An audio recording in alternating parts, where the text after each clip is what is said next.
I didn't want to wake up and do it anymore. I was done. And the feelings got darker and darker and darker. And it wasn't until a very dear friend of mine came to me and said, there's something wrong. There's something different. And all of that energy that went into lying, hiding, and faking every day, I now had new energy, renewed energy to actually find a solution. This week on High Performance, author and inspirational speaker Simon Sinek. I told the story to the head of sort of talent for BBC Sport because I wanted to be a sports presenter. And she said to me, these are the exact words, BBC Sport don't employ people like you. But now I'm like, why have I done it? Okay, so very, very few of us can clearly articulate why we do what we do. I don't mean to make money. I mean, what's your purpose? What's your cause? What's your belief? Why did you get out of bed this morning? I have a vision of a world in which the vast majority of people wake up every single morning inspired. But I don't think you can be high performance by yourself. I don't think it exists. They're either not as high performing as they think they are, or they are high performing, but at tremendous cost. So if we turn the lens onto yourself, how did you come to discover your why then? It's really hard when your friends say to you there's something wrong and you go, no, everything's fine. And then they let it go. The friends who truly, truly, truly love you are the ones who will lean into that tension and go, I got you. I love you. You're safe. Hey, it's Jake here. I just wanted to drop in, first of all, to say thank you to all of the new subscribers here on High Performance, but also to let you know that we have launched the High Performance app to get you closer to your own version of high performance. You can hear episodes before anyone else, you can listen totally ad-free, and you can also get exclusive content that you will not hear anywhere else. All you need to do is hit the link in the description for this video, and you can download the High Performance app. Enjoy. Simon, welcome to the show. Thanks for having me. We're very excited about this conversation. The first question for you is, how would you define high performance? I think high performance is more of a feeling than an accomplishment, right? I think high performance is being in flow. When I feel like I'm performing well, I'm actually having fun. No matter how difficult the work is, no matter how stressed I am, even if I work late, at the end of whatever I'm doing that day, I'll walk and go, that was fun. And so for me, high performance is probably this intersection where you like the thing that you're enjoying and the thing that, and you're being productive sort of collide. I think it's more of a feeling than it is a calculation. So what are the things that get you there? Well, as I said, fun is a big part of it for me. And the way that I make sure that it is fun is that there's a context for everything. So I'm very, very purpose-driven, cause-driven. I have a vision of a world that does not yet exist, a world in which the vast majority of people wake up every single morning inspired, feel safe wherever they are, and end the day fulfilled by the work that they do. And as long as whatever I'm doing is moving towards that, and I don't even care what it is, whatever I'm doing is working towards that, and I can either feel or measure that I'm working towards that, then I will much more easily find myself in that state. So for example, if I know something doesn't, so let me give you an example. Like if some company calls me and says, we'll offer you a ton of money to come and speak to our top 30 salespeople at a company that I don't really respect, that their culture is something that I wouldn't write about, but they just offer me a ton of money, to go do it, I will turn it down because the feeling of being there will feel like work. Whereas when I get offered to go somewhere where it pays a lot less, but what they tell me that their company does or the way that they lead their people, I find interesting, I find inspiring. I actually want to learn from them. And then showing up with them and the conversations I have with them and the feeling that I get that I'm contributing to whatever it is they're doing, that brings me tremendous joy and flow. So it's really about having a filter and using it. I think a lot of people talk about cause and purpose, but they use it as a punchline. It's copy on a website. And if you're too metrics driven, it's much harder to get that feeling because metrics don't produce that feeling ever. I wonder though whether those sort of three key principles of how you would love to see the world, whether you could get there even quicker if you went into these businesses that didn't understand the way you think or didn't have these values and almost open their eyes to what they could be. Oh yeah, make no mistake. I don't just preach to the converted. Yeah. I mean, my team knows I call it belly of the beast, which is I will say yes to things where I know that they don't. I'll go into a big bank that I think has done damage, and I will show up as a preacher for sure. But then I have to have scale, right? So the example I gave was 30 of our top salespeople. I'm not moving any needles that day, right? But if you say it's the top 30 CEOs from the biggest, whatever, venture capitalist firms and banks, whatever. Oh yeah, I'm going to do that. But I'm coming with a different agenda. I'm coming there to preach. So I've worked with many dysfunctional, broken companies. The difference is there's at least a few people, a few executives who know that change has to happen, and they welcome my message when I go in there. In other words, there's hope. I'm not going to go preach to a brick wall. There's literally no point. There has to be at least somebody in there who has interest, which is a pretty easy thing to gauge. There's that famous saying then that all progress depends upon the unreasonable man. So when you go into these environments where you're preaching these messages, how do you cope with the idea that sometimes it isn't what they want to hear? Well, I don't think they're going to invite me. I mean, those who know if they're inviting me, somebody has at least told them that this is going to happen. And it's happened a few times where they didn't do their homework. Maybe they just, somebody said you should get this guy, and they did. And I remember there was a company a bunch of years ago, and I'll leave out the names to protect the guilty. But the CFO came. I was waiting in the green room, waiting to go out, and he came into the green room and he said, "Listen, I have a favor to ask. Don't talk about layoffs." I said, "Why not?" He goes, "Well, we're planning on having a round in a couple of weeks, and I don't want you to talk about that. That's bad for business." I said, "But it is bad for business. It's bad for a corporate culture." He goes, "Yeah, I know, but don't talk about it." I said, "Well, I'm not going to not talk about it. Like, I won't bring it up. I'm not going to be spiteful, and I'm not going to stab you with it. But if it comes up, I'm going to talk about it." He goes, No, I know, but I'd really appreciate it if you didn't talk about it." I'm like, "Yeah, I'm not going to make that promise." So that has happened a couple of times. But again, I think most people, I've got enough work out there that if they know that I'll always speak my mind. And if they're afraid of that, I did have somebody cancel on me once. There's a big brand who I had a meeting with the senior executives before I went to visit them. And we had a very honest conversation. They uninvited me. Because the reason I asked the question, Simon, is that Please name them. Yeah. The reason I ask you is because there will be people that are almost advocates for your message, sure, that are in those organisations that want to get the message across. Yes. And sometimes you can be the messenger that delivers it to a certain level of leadership. Yes. So I suppose my question is more aimed at what advice or tips or techniques could you offer for those people that are in the belly of the beast, that are trying to make it happen without having the platform that you do? So one of the mistakes that people make, and by the way, folks in my position as well make this mistake, the well-intended insiders who want to affect change, they come guns a-blazing. They get the chance to talk to the executive, and it starts off with sometimes the words, but at least the mentality of, let me tell you what's wrong, or let me tell you how to fix this thing. And nobody wants to hear that. Like, can you imagine if I sat down and said, "Can I just tell you how to make your podcast better? Can I just spend 10 minutes and tell you what's wrong with your podcast?" I mean, I haven't even said anything already. You're shutting down, right? You're like, no, don't tell us that, right? But if I talk about vision and I talk about where I want to go, and I talk about the world that I imagine, I think a lot of it is language. And it has to start with curiosity. Can I talk to you about some of the things that you're imagining for this company? What do you envision for this company? And if somebody shows curiosity for the ideas of somebody else, then and only then are they open to your ideas.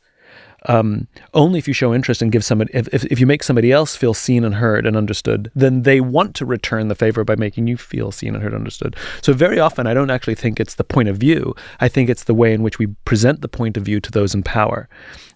Almost always. I saw it play out recently in front of me. Very senior executive went up to his boss and basically said, "Let me tell you what's broken and what's wrong." And I saw his boss just shut down. As opposed to going up to him and be like, "Hey, how are you? It's been a stressful few weeks. I just want to check in and see that you're okay."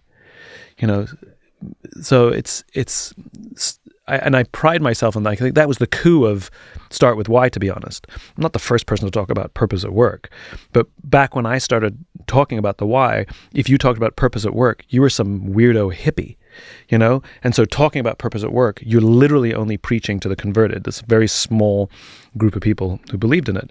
And the coup of Start With Why was the language, which is I found a neutral language that made those who needed to hear the message hear the message. It also was new language that those that were struggling to tell their bosses now had new language. And I got that in the early days of Start With Why. The number of people who came up to me and said, "Thank you. You've given me language that is helping me tell them the thing I've been trying to tell them for years." So once again, it goes back to language. So let's talk about why then. Yeah. It's the global bestseller. Many, many copies around the world have been and continue to be and will continue to be sold. But I'm also sure there might be a few people listening to this that are thinking, hang on a minute, we'll Start With Why? What's that about? Or even people who maybe have heard of the book or might have read some of the book, but would love to hear more from you about it. So could you explain the concept of Start With Why for the uninitiated? So very simply, every single one of us knows what we do. The products we sell, the services we offer, the jobs we perform. Yeah. Some of us know how we do what we do, the things that we think make us stand out or distinguish us from others who do similar things to us.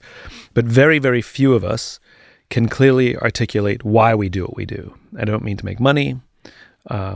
I mean, what's your purpose? What's your cause? What's your belief? Why did you get out of bed this morning? Why does your organization exist? And why should anybody care? And what I learned is that the great leaders, the most inspiring leaders, everybody from Mahatma Gandhi, Martin Luther King, Steve Jobs, all these great leaders, these inspiring leaders, every single one of them thinks, acts, and communicates the exact same way. And it's the complete opposite to the rest of us. Where we start telling people what we do, they start telling you what they believe. And what they do simply serves as tangible proof of what they believe. And the magical thing about this little idea is it's not my opinion. It's based on the biology of how the human brain makes decisions. Go on, tell us more about that.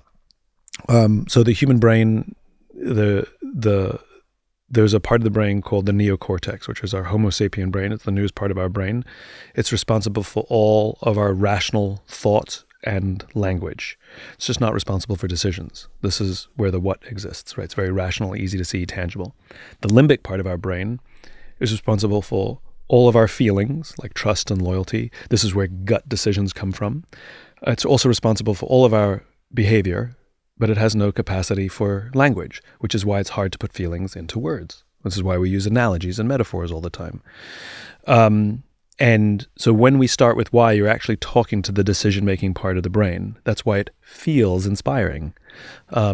This is why you light up or get goosebumps when you hear those kinds of messages, or feel like somebody's talking directly to you, as opposed to describing a product which you can understand, and it's all very rational. And most people lead with the rational. They're trying to make a tangible or a rational case why you should or shouldn't do something or buy or not buy something. The great leaders inspire us to buy. And again, it's just the biology. So I love that point you make about how, like, the neutrality of a language. There's a phrase that I heard an educationalist talk about, of language that is psychologically privileged, that you can get ideas in. So if there's somebody listening to this that maybe wants to start exploring their why, what's the kind of language or the questions that they should be asking that sort of open up these kind of conversations for themselves? Well, to learn their own why? Or first for themselves, but also, let's talk about for themselves initially, and then maybe talk about how they can do it with teams that they're part of. Sure. So to do it for yourself, to learn your own why, first of all, understand that a why is basically an origin story. It's where you come from. We are the products of our upbringing. You know, the experiences you had growing up make you who you are, make me who I am. Your why is fully formed by your mid to late teens, and it doesn't change for the rest of your life. You have only one why. You are who you are. Now, whether you're living in balance with that is a different conversation. Whether you're making the decisions that are of high authenticity, and that's all that authenticity means. Authenticity means the things that I say and the things that I do reflect who I actually am. That's all it means. That's a different conversation. And so when you know your why, the ability to make those choices becomes a lot easier. You know, we've all had the feeling of flow and things like this, except it's a little bit like a roulette game. Like sometimes it happens and sometimes it doesn't. It's like I've done the same thing 1,000 times. How come it doesn't feel good anymore? So here's a fun way you can learn your why. It's called the friends exercise. Go and do this with a best friend. You know, do not do this with a spouse. Do not do this with a sibling. Do not do this with a parent. It doesn't work. Best friend. Somebody who loves you, who will be there for you. They'll pick up the phone at 3 o'clock in the morning and you would do the same for them. And ask them this simple question. Why are we friends? And they're going to look at you like you're nuts, because the part of the brain that controls that deep feeling of love and trust doesn't control language. It's a difficult question to answer. And so they'll say, I don't know. Of course they know. They just don't have the words for it. And so you actually stop asking the question why and you ask the question what. What specifically is it about me? Come on, what specifically is it about me that I know that you would be there for me no matter what? And they'll hem and they'll haw and they'll struggle, and you can't help them and you can't let anybody else help them. You have to let them go through the process. And they'll start describing you. I don't know, you're smart, you're loyal, I trust you, and you play devil's advocate. Good. That's the definition of a friend. You have that with lots of people. What specifically is it about me that I know you would be there for me no matter what? And again, they'll go through a few rounds of complaining and describing you. And eventually they'll quit and they'll start describing themselves. And this is what my friends said to me. They said, I don't know, Simon. All I know is that I can sit in a room with you. I don't even have to talk to you. And I feel inspired. And I got goosebumps. In fact, I'm getting them right now. It happens every time. Because what they did is they put the value that I have in the world into words, and I had the emotional response. And that's what'll happen. Somebody will say something that you will either get goosebumps or you'll well up or something will happen. And that's when you know you've hit it. Because the thing that you give to the world, that you should be working to give to the world consistently, is the reason those people love you. It's the reason why you're not friends with everyone. And if you do this with multiple friends, the amazing thing is they will say very similar, if not the exact same thing, because that's the thing you give to the world. That is your why. It is the reason you get out of bed in the morning. It's a really fun exercise. With teams, it's slightly different. But even for companies, a why is still an origin story. You know, where the company came from, the founder's story is the why of the organization. For teams, it's a little different. In those cases, you want to tell specific stories that reflect why we love coming to work every day. Right? And by the way, you asked before, like, how do I communicate my why to other people? Just remember, I'm not smarter. I've just been doing this a lot longer. So I'm practiced, which is why I can sort of wax on about a vision or something like that. It's just because it's taken me many, many iterations to get it right.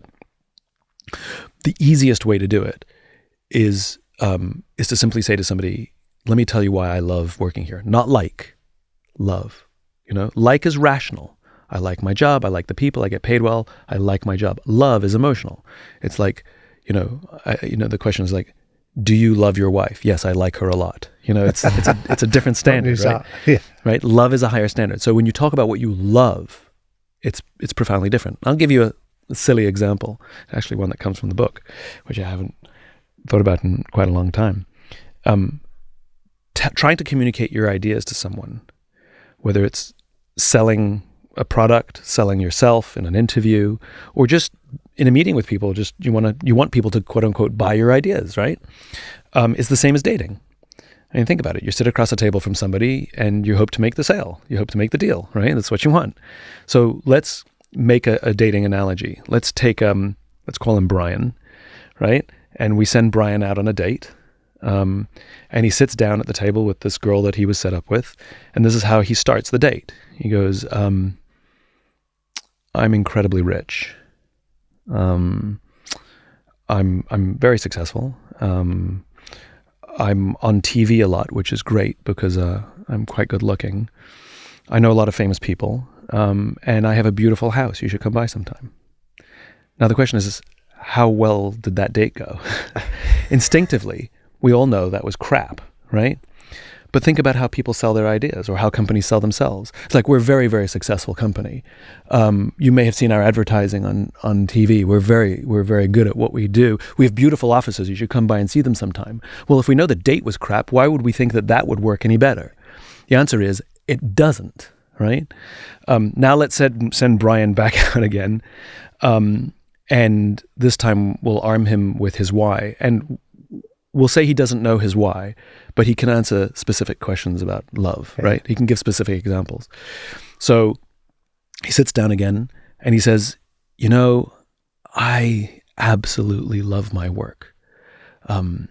Just the other day, just 3 days ago, one of my team members was struggling.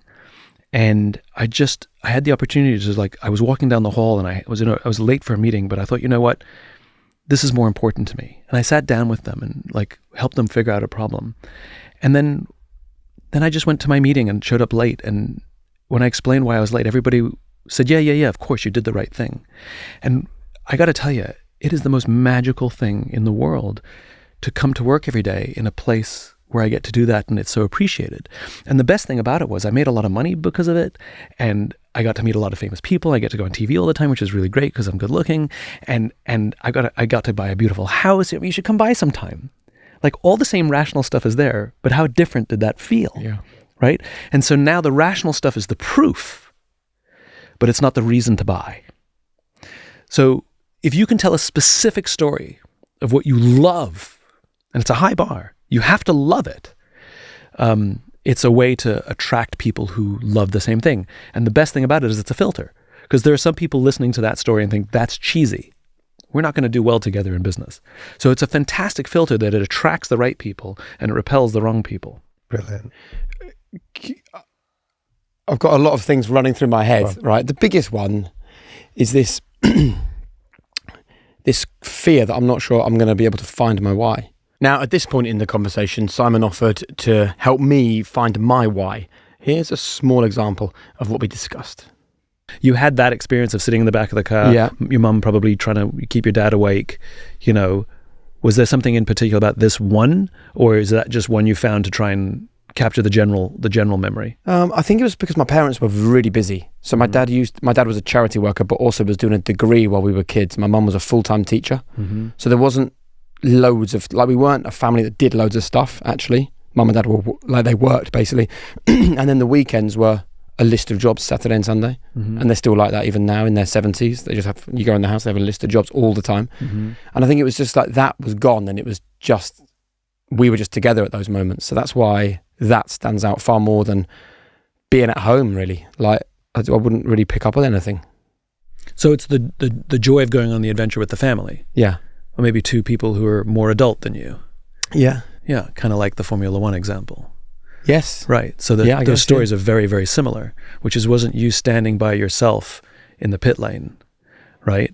It was these two people that you're standing with, a race car driver and a multimillionaire team owner, kind of like mom and dad, a charity worker and a teacher who are highly qualified people. But in that moment, you're just a family and you're a part of that family. And you may be the youngest, least qualified person, but you're still a part of the family. Yeah.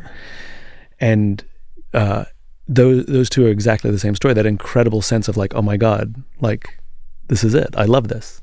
I'm in the car with them. Yeah. This is it. And everybody's relaxed and we're enjoying ourselves. And I'm a part of this, and they see me as equal. Yeah. Yeah. They didn't look down on me. And you said, I feel like I've arrived. You feel like I'm here. But it was also that they treated you that way. Yeah. And so your why is very much about feeling a part of the family, feeling a part of the team. And I would venture to say that you're at your happiest when you are working with people in common cause to do something together, and where you struggle is when you're asked to do things alone. And to hear that in full, download the High Performance app for free right now, and you can hear the full conversation as Simon guided me through finding my own why. Right, back to the conversation. So if we turn the lens onto yourself, how did you come to discover your why then? So I reached a point in my career where I had fallen out of love with my work. Superficially, my life was good. You know, I owned my own business. We had amazing clients. We did amazing work. Doing what? What was? I had a marketing consultancy. Yeah. In New York, and I didn't want to wake up and do it anymore. I was done. And was that a sudden realization or a dawning one? I mean, you know, these things always feel sudden, but they've been, you know, it's a slow boiling frog until you realize the water's boiling. So the answer is, who knows? It showed up, you know? Like, how long does it take to feel depressed? I don't know. Yeah. And I was deeply embarrassed, feeling bad because I shouldn't. Look what I'm doing. Look at the things I'm getting to do. Like, I shouldn't be, you know, depressed or, you know, not want to go to work. And so I kept all those negative feelings to myself, which really is stupid. And the feelings got darker and darker and darker, and they feed on themselves. And that's the problem with keeping negative feelings to yourself. They fester and grow. And it got to the point where I was in really a dark place. But all of my energy went into pretending that I was happier, more in control, and more successful than I really felt. So nobody knew. Okay. And it wasn't until a very dear friend of mine came to me and said, there's something wrong. There's something different. I don't know what it is, but something's off. And for whatever reason, I opened up and came clean. And it was cathartic. You know, it was a weight lifted off my shoulders. And all of that energy that went into lying, hiding, and faking every day, I now had new energy, renewed energy to actually find a solution. I'll spare you the long, drawn-out story, but I had already articulated this idea of the why and the golden circle to explain why some marketing worked and some marketing didn't. Okay. And it was the discovery of the human brain, the limbic brain and the neocortex, which I learned at a dinner party. I was sitting next to somebody who their dad was a neuroscientist. I mean, it was just like polite conversation, and like bells started going off. And I realized it didn't explain why marketing worked. It explained why people do what they do. And I realized this was my problem. I knew what I did. I knew how I did it, but I couldn't tell you why. That's what I needed to find. And I couldn't do it for myself. And so I brought in an outsider who had objectivity and took me through some sort of version of his process and mine. That really helped. But the more important thing was I figured out how to help my friends find their why. Sure. And that's what I started doing. I started helping my friends find their why. But there's an element of your story there, and thank you for sharing it, that I think takes courage to do that, whether it was that friend of yours that has just spotted that something is off with you, to ask you that, the courage to open up and be honest and be vulnerable with them is something that I think doesn't get referred to enough. Thank you, but I disagree. Because? I think my friend had the courage, not me. You know, I think it's really hard when your friends say to you there's something wrong and you go, no, everything's fine, and then they let it go. Or they're not even willing to say something's off. They just it's too uncomfortable. You know, we don't like discomfort. We certainly don't like causing discomfort, and we certainly don't want to create tension or a fight. And so we just leave it. And I think the courageous friends, the friends who truly, truly, truly love you, are the ones who will lean into that tension and go, I don't care what you say, and I know you're lying to me. I love you to death, and I know something's wrong, and I'm going to keep asking you until you tell me, you know? And more importantly, whatever it is, I got you. I love you. You're safe. I don't know what it is, and I don't care what it is. Just know that I'm your partner, and you are never alone. And the friend who helped me, that became the way we said I love you to each other. We used to say, you're never alone, because that's how it all started. You know, she said to me, you're not alone here. So I think she had the courage to get me to open up, and then I just stepped into the safe space. So if we accept that courage was present, for sure, there, for sure. I just won't take the credit. Yeah, no, and that's very noble of you. But I think the reason I'm asking that is because for anyone listening to this, Simon, I'm interested in you articulating what are the benefits of being prepared to ask these questions that are often that go unanswered. Yeah, I mean, you know, human beings are, despite our own self opinions, we're not that strong and we're not that smart. But in teams and groups, we're amazing. And so trying to solve your own life problems by yourself, I've got some really bad news. You can't, which is why addiction exists. Because I can't solve these problems myself. I can't overcome the stress myself. So I'm going to drink, or I'm going to do something else that's harmful to myself, my family, and my relationships, as all addictions are. Whether you're addicted to your cell phone, addicted to alcohol, addicted to drugs, you're going to destroy your relationships. You're going to destroy yourself. And there is tremendous value, and it does take courage, you're right, for somebody who loves you to say, I got you, I'm here, let's do this together. Or for you to call a friend and say, I think I'm struggling, and I think I can't do this alone. Can you help me? It's humiliating, but it is perhaps the single greatest lesson that any human being can learn, which is to say, I don't know and I need help. And if you can learn that, and you can do it in the worst of times, you can do it all the time. You can do it with silly things. And for me, I mean, for those who know my work, I regularly call myself an idiot, and I do think of myself as an idiot because I have no problem saying, I don't know, can somebody who's smarter than me explain this to me? I'm under no false illusion that I have to present myself as the smartest person in the room, because I'm not, and where I'm good, I might know a sliver of something, but my goodness, everything else we're talking about, I know nothing. And I think being comfortable with asking for help and saying, I don't know, it turns out we're surrounded by people who want to take care of us and help us, but they don't, because they didn't think we needed it, because we were too busy presenting ourselves as perfect and having all the answers. So they just didn't. Oh. But they would if we just asked. And I have a small group of friends where we have a deal, and I have a couple of friends that are super senior, super high performing by all traditional definitions. And I remember the first time one of us called the other and said, I'm stuck, which is really difficult to do because you want to look smart and strong to people who you respect, and they're so smart and strong. And I have one of my dearest friends, he's in the military, he's a senior officer in the U.S. Air Force, it's active duty still. And I remember the first time he called me brother, which in the military is a big deal. You and I have colleagues and coworkers, they have brothers and sisters. And so they call each other brother and they call each other sister, and it's an amazing thing. And I remember the first time he said, all right, brother, I'll talk to you later. Or, hey, brother. And I was like, that means the relationship was different now, and he's a warrior. I mean, he's hardcore. He's an amazing human being. And when we get off the phone, he'll say, I love you, or he'll text me and say, I miss you. Not just miss you, I miss you, which is way more vulnerable, and it's deeply human. And he and I are, we call each other and say, I'm struggling or I'm stuck. And sometimes it's business, I just need your opinion, but sometimes it's personal. Sometimes it's frustration, can I talk to you? I'm so freaking frustrated. But to foster those relationships, and those relationships take a lot of work to get to. They don't just show up, and they do require risk. At some point you open up a little bit. But to have those kinds of friendships, I think, are absolutely essential to being what we would call a high-performance human being.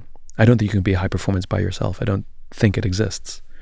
And anybody who does they're either not as high performing as they think they are, or they are high performing, but at tremendous cost.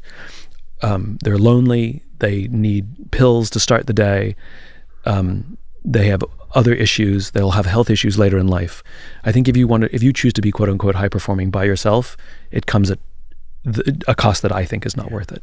And can I just applaud that message? Because I think, particularly for young people now listening to podcasts, logging onto social media sites, Instagram, all these other things, we seem to laud the self-made success story, and everybody wants to tell us they did it on their own. I think it's so good to hear this. I heard this amazing story from Steven Spielberg where he said that he hears his name, he gets thank yous, like people thank him from the stage when they're receiving an Oscar, that he actually doesn't know and has never helped. But the people who he's actually helped don't thank him, because there's this fear that if I thank Steven Spielberg for helping me, that somehow it devalues the fact that I earned an Oscar, which of course is nonsense. It doesn't. But there's this deep-seated insecurity that I can't thank anybody or say that I got any help. that I'm the look how great I am. Yeah.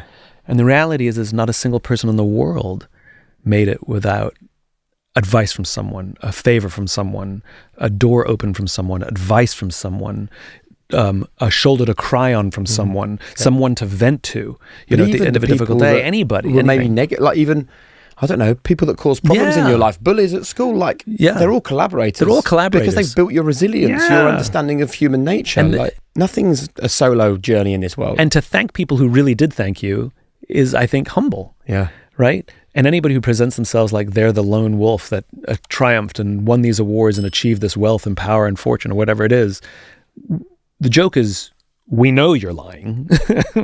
If you're a human being, I know you're a liar, right? So why not just come clean, and I'll actually think really highly of you. There'll be people listening to this now that think, man, this guy's got it together. He understands himself, he understands the world, he understands business, understands leadership. When you found your why, does it take away the doubt and the fear and the bad days and the insecurities? No, of course not. It helps me understand the times when things went well, why they went well. It helps me understand the times that things went badly, why they went badly. And it helps me make choices so that I put myself in a position of strength more often than not, right? So, for example, I hate the conversation about strengths and weaknesses. What are your strengths? What are your weaknesses? I think it's a stupid conversation because everything requires context, right? You don't have strengths or weaknesses. You have characteristics and attributes. And in the right contexts, those things are strengths. And in the wrong context, the wrong environment, those things are weaknesses. Always, right? So it's better to know who you are and then look for the environments in which those things will be advantages. So, for example, if somebody came to me and said, Simon, your work's amazing. We're going to offer you £10 million to do whatever work for us, and we're going to lock you in a room by yourself for 3 weeks and let you get at it, right? Now, superficially, most people will be like, amazing, but I know that if I say yes to that deal, one of two things is absolutely going to happen. One, I suck at working by myself, right? I know this. This is an attribute. I like being on a team. It is an attribute. Not a strength, not a weakness, an attribute. So if you make me work by myself, one of two things is absolutely going to happen. The quality will suck. So I'll give you work and they go, wait, no, we didn't pay for this, right? Or the stress that it's going to take me to get some sort of decent product will be it'll destroy my health and myself and everything, right? The stress is just tremendous. So when I get offered, if anybody's listening, I would accept this offer. But if anybody ever came to me with that offer, I would say, thank you, but I would like a team of people, please, that I get to choose. And you can lock the team in the room for 3 weeks and we'll come up with the product. Because now I'm taking my attribute and I'm putting myself in a position of strength. And so one of the things that when I learned my why and I learned my hows, it helped me better navigate and create the environments that make me more likely to be in a position of strength than not. That's all it is. And if I couldn't make it work, at least I went in with eyes wide open going, this is going to suck, but at least I'm going to do it for a short period of time. And I think the cost is worth it, right? Because I always weigh the cost of everything. Everything comes at a cost. There's a cost for the money you make. There's a cost for your career. There's a cost for your relationships. And there's nothing wrong with that. Just like there's a cost to buy a cup of coffee, right? The question is, was the cost worth it? Yeah. Yep. Was this coffee worth £5, right? If the answer is yes, spend it. If the answer is no, find somewhere else to spend it or look for something cheaper. And so I always weigh the cost and say, is it worth the cost? And if the answer is yes, I'll do it. And if the answer is no, I'll work very hard not to. I mean, this is fascinating because we've done over 200 of these interviews, Simon, where we often come back to the teaching of Howard Gardner, the educational psychologist, that has that great line of, don't ask people how clever they are, instead ask them how are they clever. And a really good example of that was when we interviewed Jo Malone. She's a perfumier, and she spoke about how in the school environment, she came from a broken home, so she was working extra jobs over evening and weekends. She was dyslexic, it hadn't been diagnosed. So in the school environment, when she was yawning because she'd been working the night before, she was diagnosed as being lazy. when she couldn't understand the words, she was diagnosed as being stupid. And she said it was when she took herself outside of that environment that she realised she had this amazing ability to take ingredients and create beautiful smells. So we're seeing this pattern remarkably frequently amongst our high performers that you're describing. I'm interested in how, again, our listeners could identify their characteristics and their attributes so that they can put themselves in environments where they thrive. I mean, you have to be honest with yourself as one, which is, you know, you don't have to beat yourself up, but you don't have to rationalize and make sure that everything's good, which is, most people have some sense of self-awareness. You know, do you work better by yourself or on a team? You can answer that one. You know, do you work better under stress, or do you need like time? You know, are you the kind of person who, you know, you get good grades, but you need to study a lot, or your grades are fine, but you didn't study that much? Like, I always believe grades should be ratios. You know, it's like the grade achieved over number of hours studied.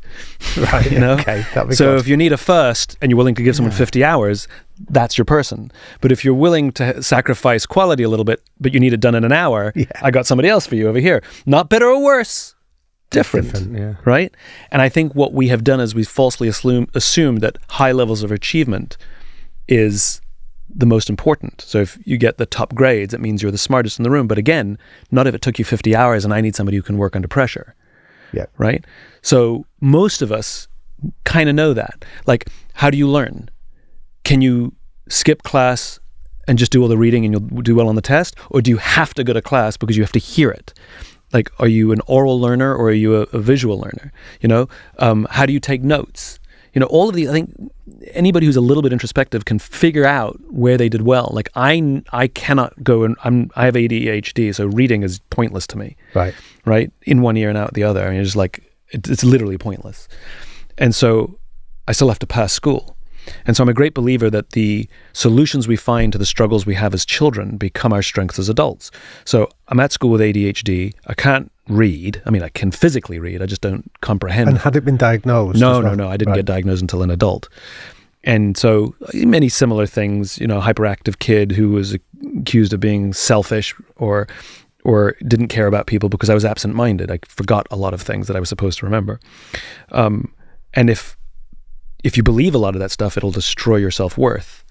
And there were definitely moments where that happened. You know, I'm like, oh my God, I'm a selfish, horrible human being, you know?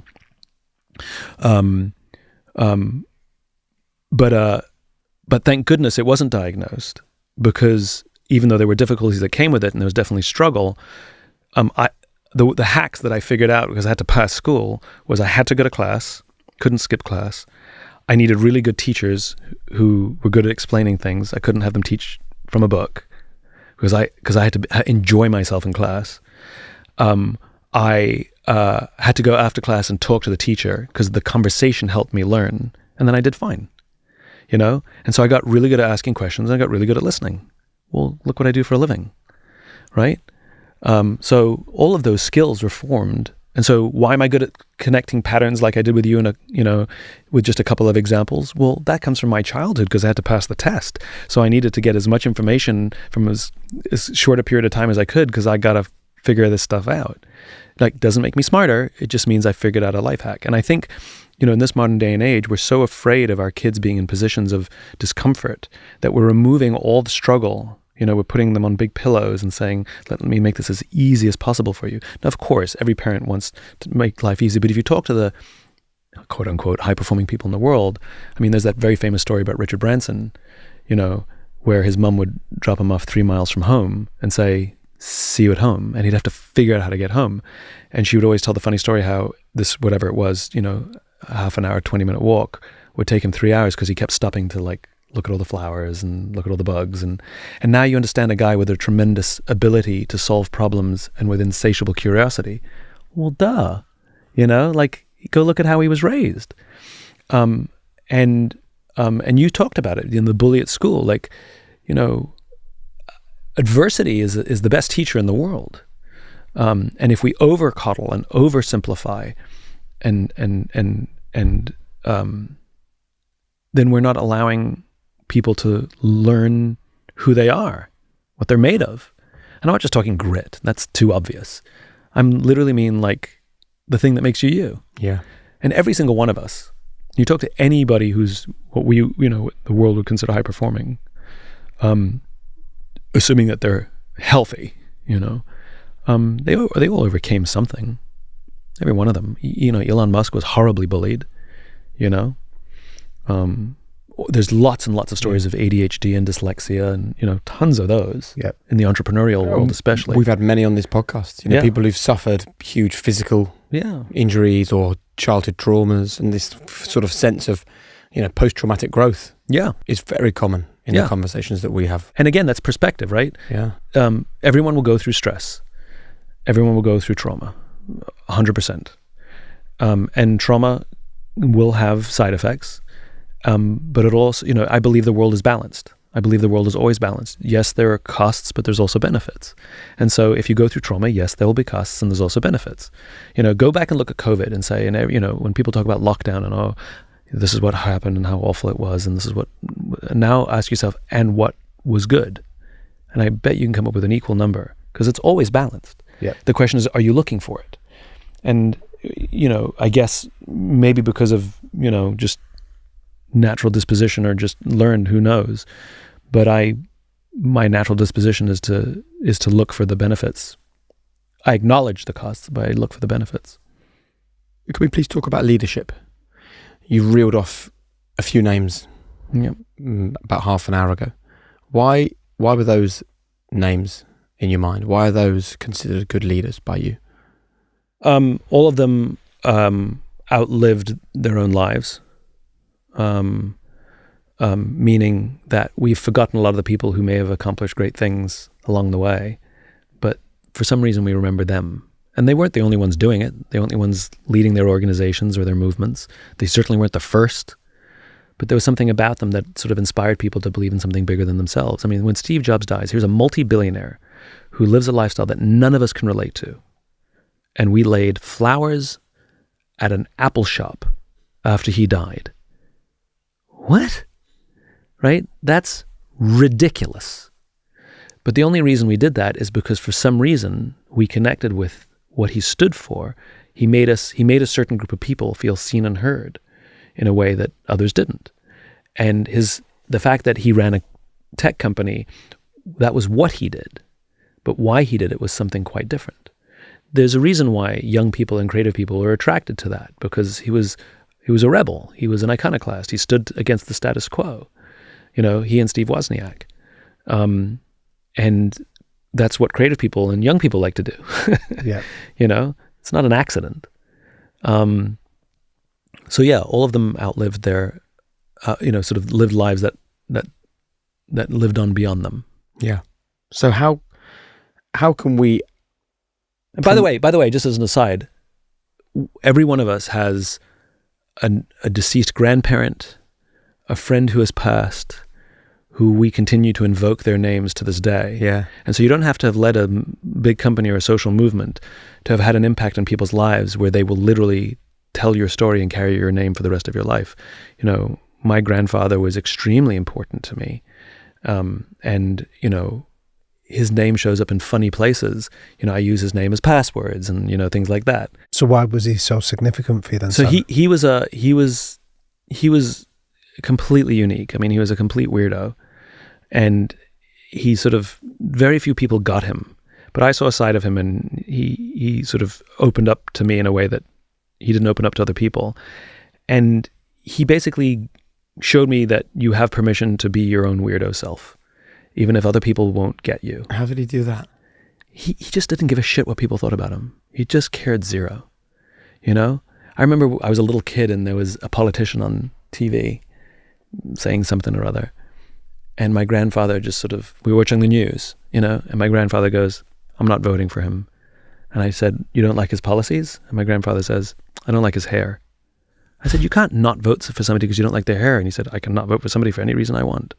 And I was like, yeah, I guess. And he just did his own thing. And, he wasn't the most, some people loved him and some people didn't. And he definitely drove my grandmother nuts.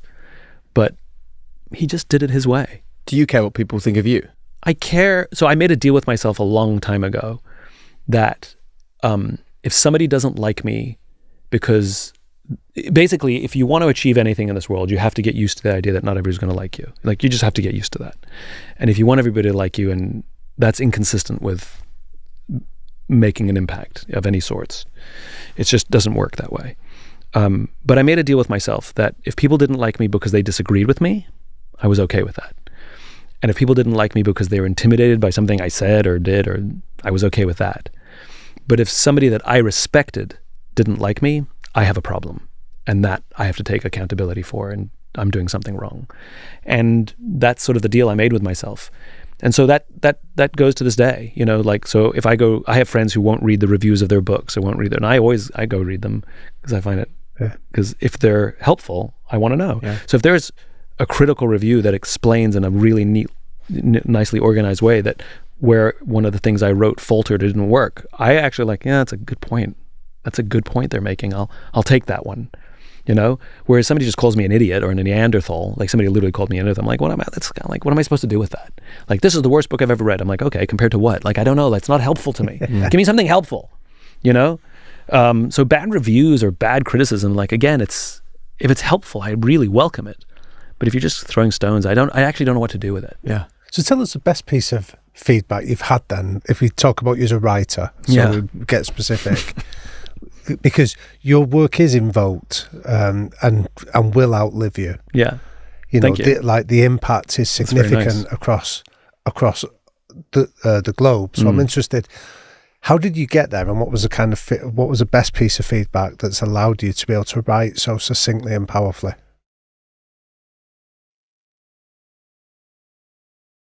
So when I wrote my first book, nobody thought I could write, including me. The longest thing I'd ever wrote prior was like 15, 20 pages, you know, a paper for school. That is brilliant for people to hear, though, because I think people see someone like you and think, oh, I must have been incredible from the age of 11, writing all sorts of amazing things. Like, I think that's so powerful. No, I think, like, if I'm really honest with myself, probably the longest thing I wrote was 10 pages, because if it was 30, it was probably shite.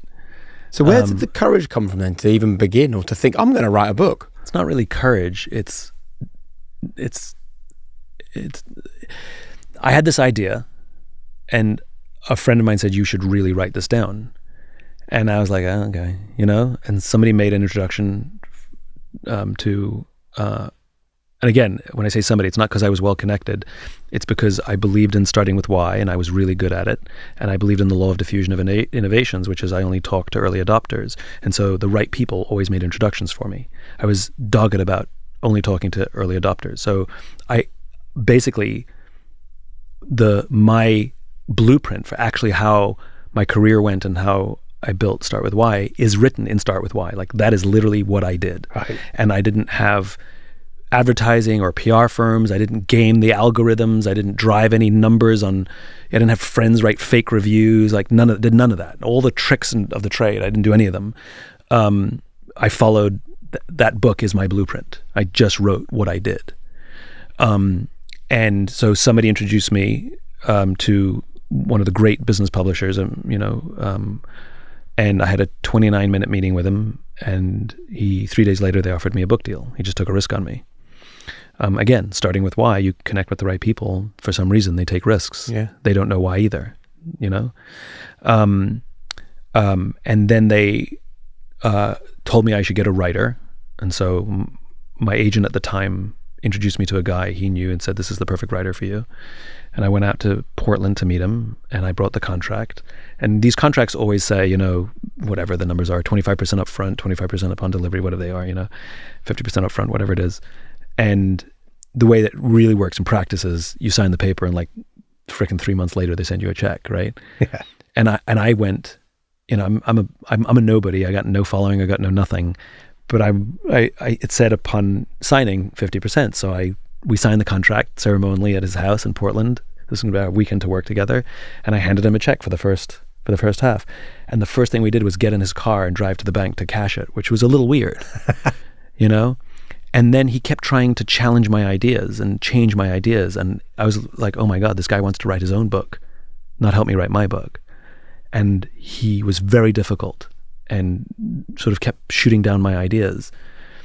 And remember, when I wrote Start With Why, I'd already been out there talking about it for 2.5 years. I knew my stuff.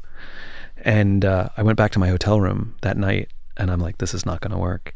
And I called him up and I fired him. I said, listen, hey, I don't think you and I are a good connection. And he started screaming and yelling at me. I will mention that before I called him, I called the bank and stopped the check.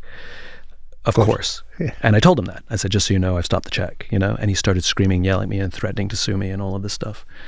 And the good news is all contracts, if you haven't done anything, there's no damage done. I'm not in breach because he hasn't done anything yet, All contracts have a little cooling off period.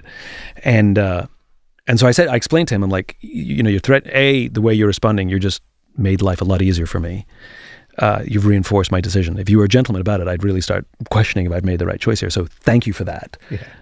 And I moved on. And of course, he didn't sue me. But now the problem was I had a book to write. And so it's kind of amazing what a deadline will do. When a company gives you a ton of money and says, you owe us.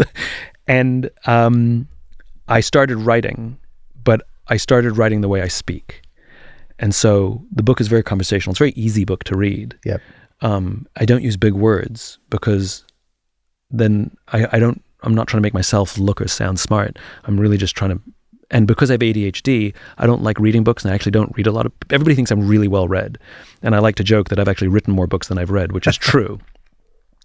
And so the great thing about being the writer is if I'm reading my own work and I'm bored out of my skull, I just cross it out. And so if you notice in those books, they're pretty short sections and they're pretty punchy, and there's a lot of stories because I had to enjoy reading it too. So I wrote a book that I enjoyed reading for somebody with ADHD.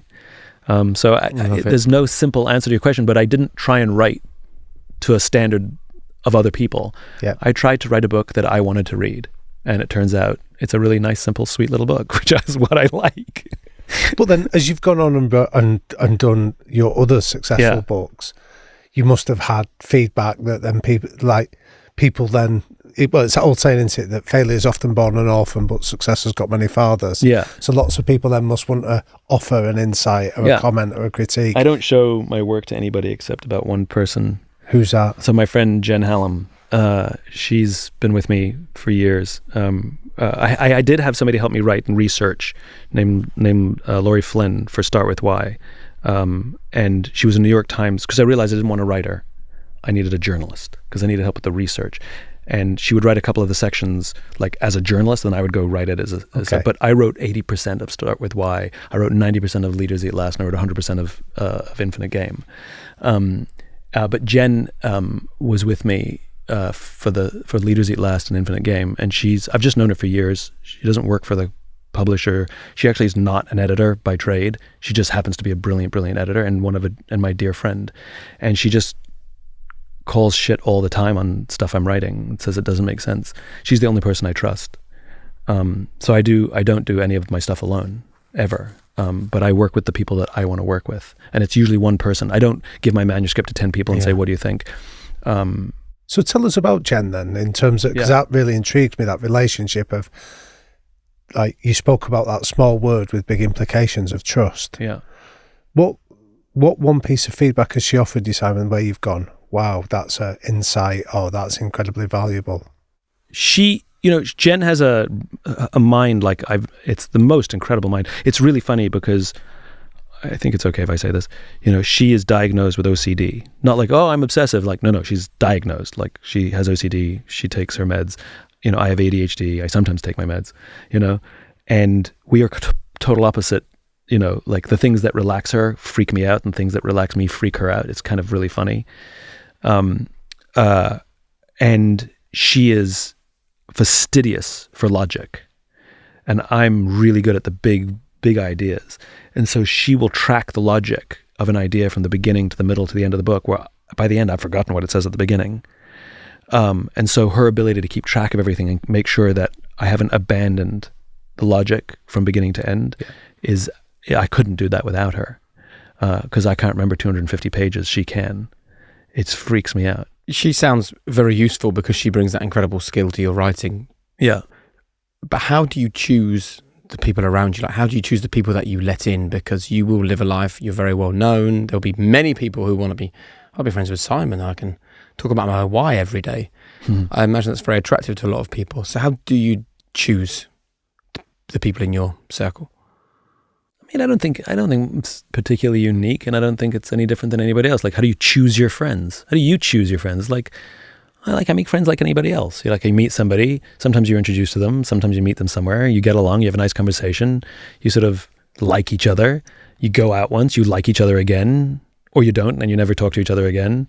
You both let your guards down a little bit, you both open up a little bit, you realize you've got a lot of shared values. I mean, my friends are the same as everybody else's friends, one of the things that I do notice about people, who sort of had some sort of commercial success, especially the ones who had it young, is their guards go up because they live lives. I mean, I had an experience where somebody gave me incredibly bad advice that hurt me. And it was somebody in the inner circle who I work with, a work colleague, who gave me incredibly bad advice that turned out was advice that was serving them, but not me. And it was self-serving advice they gave me, and it was very costly for me. It was very hurtful and painful. And I called up a friend of mine who's been in the public eye since like 20 years old. He's like 60 now, and I said, how do I deal with this? Like, how do you deal with it? He's like, yeah, he says, you're a product now. Like, get used to it. This is like, it never goes away. Like, you're going to live a life where you're not 100% sure. And it's like, I understand why celebrities marry celebrities. I kind of get it. Yeah. Because when you start to meet people, and I've gotten burned. That's, by the way, one of the things where Leaders Eat Last came from, which is, everybody knows this. When you achieve any kind of commercial success whatsoever, all your jokes are funnier and you're much better looking, right? It's just what happens. Yeah. And if you believe it, you're dead. If you believe your own press and you believe all the smoke that people blow, up your ass, then it's going to be a short existence. Yeah. But there's a story that I've told before that I live by. It's a former Undersecretary of Defense who was giving a speech at a big conference, 1,000 people or something. And while he's standing on the stage giving his prepared remarks, he stops and interrupts himself and smiles and says, last year I spoke at this exact same conference, and last year I was still the Undersecretary. Last year they flew me here, business class. There was somebody waiting for me at the airport to take me to the hotel. Somebody had already checked me in when I got to the hotel. I came down in the morning. There was somebody else waiting in the lobby to take me in another car to this same venue. They took me in the back entrance. They took me into a green room, and somebody offered me a cup of coffee in a beautiful ceramic cup. He says, this morning, I flew here coach this time. He says, I checked myself into the hotel.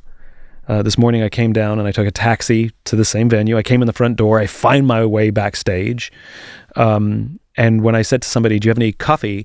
They pointed to the coffee machine in the corner, and I poured myself a cup of coffee into this here styrofoam cup. He says, the ceramic cup was never meant for me. It was meant for the position I held. I deserve a styrofoam cup. And I think every successful person on the planet is given ceramic cups. They hold doors open for you. They give you perks. They give you free products, whatever it is. Then they tell you you're beautiful, and they tell you you're funny, and they tell you you're smart, and you feel great. And it's no problem. Enjoy it. Be grateful for it. It's definitely fun. It's definitely surreal. But they're not giving it to you. They're giving it to the position that you currently occupy. Then the next person, they'll give it to them. And there's a guy I know who's a big CEO who retired recently, and there's a big fancy party that was being thrown. This is a true story. It was a big fancy party, and he was talking to a friend of his, like, hey, did you get your invitation? And the guy goes, yeah. He goes, I didn't get mine. He must have gotten lost. He didn't realize that they were never inviting him to the party all these years. They were inviting the CEO of this company that happened to be him. Yep. He completely missed the plot. And so, like I said, enjoy the perks, but they're not meant for you. And I think the people that think that they deserve the ceramic cup, they've missed the plot. We all deserve styrofoam cups. But is that, when that happens in your life, Yeah.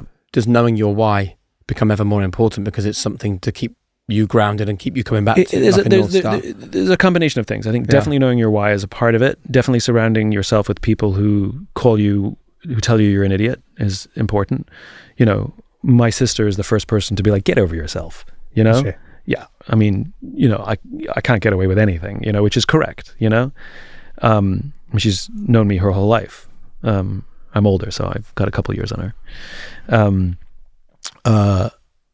But I think the other part is the way I view career, which is, and this is the importance of vision and cause, which is, when I got started and I said, wouldn't this be amazing if work worked like this, And people were like, I think you're completely unrealistic. I'm like, no, I think I have an idea. And an idea is an iceberg beneath the ocean, which is you're the only one who can see it. That's literally what an idea or a vision is. It's a figment of your imagination. And if you do some work that brings that idea some tangibility, some life, I gave a talk, I wrote a book, whatever it was, I did some consulting, whatever it was, that just added a little bit of tangibility. That's like a little bit of iceberg popping up so that a few people will be like, oh, I see what you're talking about now. And so throughout my whole career, somebody would be like, hey, nice job. I'd be like, tip of the iceberg. And then as my career progressed, did more things, more iceberg, and people are like, it's amazing what you've achieved. They're only looking above the ocean. Yeah. I'm still looking beneath the ocean. And I would always go, tip of the iceberg. And to this day, if you no matter what compliments you'll pay me, I'll be grateful and I say thank you. But what's going through my mind is tip of the iceberg. And so I'm humbled by the tremendous amount of work that is still yet to be done. And what reminds me of, what keeps me going is sort of like the original founders of the women's suffrage movement in the United States. Every single one of them had died of natural causes before the first woman voted. Right? Now, I'm sure they would have loved to have lived to see a woman vote, but I can guarantee you that they died proud and with smiles on their faces, knowing that they built a momentum that other people could see what they imagined beneath the ocean and would carry the torch without them.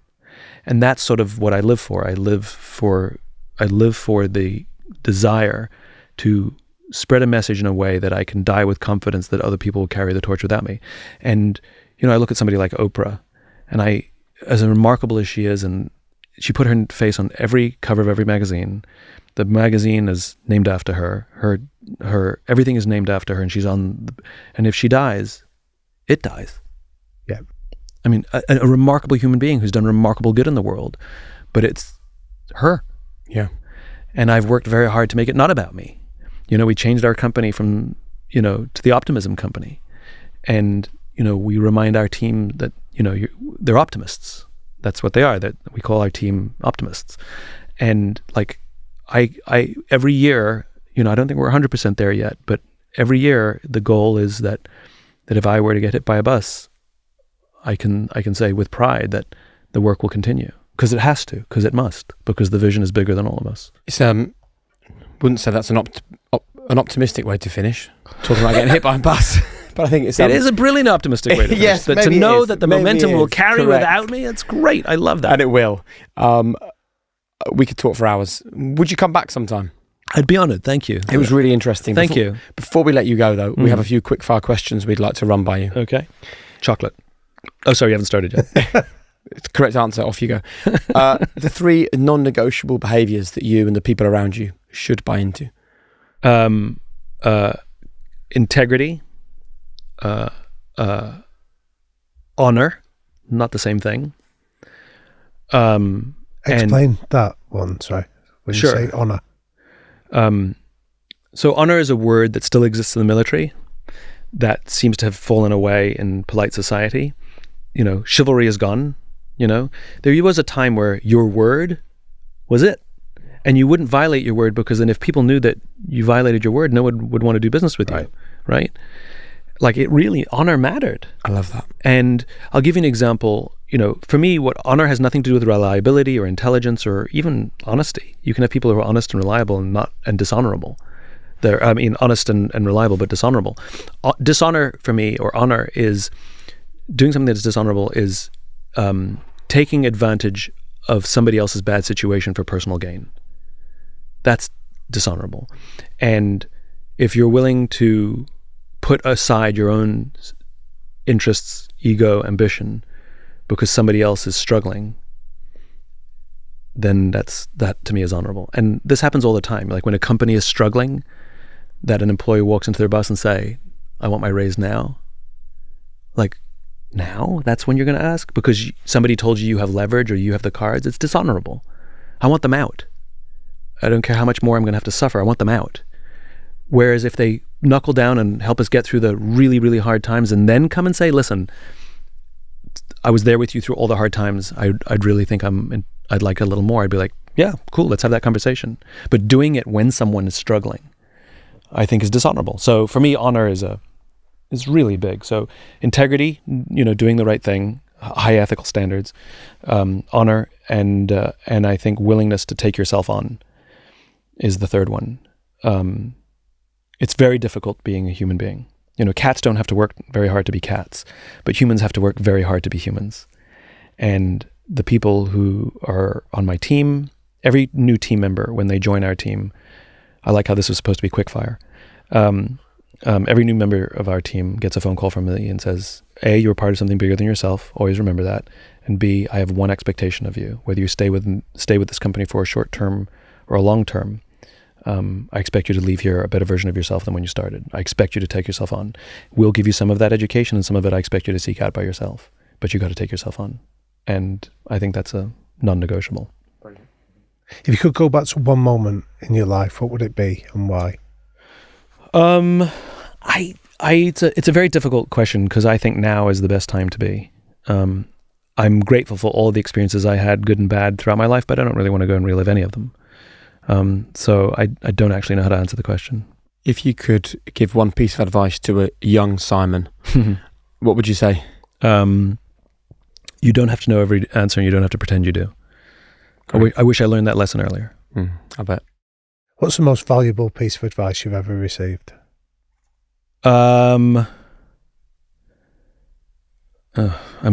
most valuable, I don't know, but I can give you one or two very valuables. Get over yourself. When I'm complaining about something and somebody leans over and just get over yourself. Like, that's your sister. I think that is, and sometimes I'll catch myself doing it to myself. Like, I'm whining about something. I'm like, get over yourself. I think that's way up there. Another one that I got that I live by. I was young in a big company, and the senior client came in, and my job was, I got to be in the senior meeting with all the senior people from my company and the senior people from the client, and my job was to work the PowerPoint. Like, that was my job, and I just had to make it go next. But I worked on the account every day, so sometimes they were talking about something, and because I was in the weeds and they weren't, I would offer up some answers, not because I was trying to impress anybody, it's just because I actually knew what was going on and they didn't. And at the end of the meeting, this woman who was like my work mom, she was one of the senior partners of the company, she put her arm around me as we walked out the door, and she looked at me and she goes, 3/4 of an answer is better than an answer and a half. And that has stuck with me to this day. Like, when I'm sitting in meetings and I could offer more, and I just don't. 3/4 of an answer is better than an answer and a half. Love that. For people listening to this who feel content and happy and okay and stable, but they don't know their why, what would you say to them? Well, you could do the friends exercise, which is really fun. And it's a really fun way to do it. And, I've tried to produce resources to help people in what suits them. So the friends exercise is one way you can do it. I wrote a book called Find Your Why, which if you want to go through a workbook, we have ways to do it. If you go to simonsinek.com, you can have one-on-one somebody help you. You can take a course. You can do it with a group. I've tried to do it in as many ways as possible because I want everybody to learn their why. And so I've tried to do it in all the different ways, whatever works. But yeah, do one of them. Great. Yeah. And the final question, Simon, is what's your one golden rule for anyone seeking to live a high-performance life? It's the golden rule is it has to be for the benefit of others. High performance for the benefit of yourself, I don't really know what that means, because at some point, I want to make £1 million, I want to make £2 million. Like, you're going to keep just moving the goal lines, and it'll feel like a treadmill. At some point, you're going to crash. It's going to happen. But when you live a high performance life for the benefit of others, it's infinite. You can do it forever, and it's rewarding till the day you die. Simon, thank you so much for coming on High Performance. Thanks so much for having me. This is really, really a wonderful conversation. Thank you. It's been a privilege. Thank you. Thank you very much. Really enjoyed it. Really. Hey guys, it's Jake here. Listen, before you go, please do me just one favour. Hit subscribe. It makes such a difference to us. The more subscribers we get, then the bigger the channel becomes. The bigger the channel becomes, the bigger the names we can attract and the more impact we can have for you. So thanks for watching, and please subscribe right now.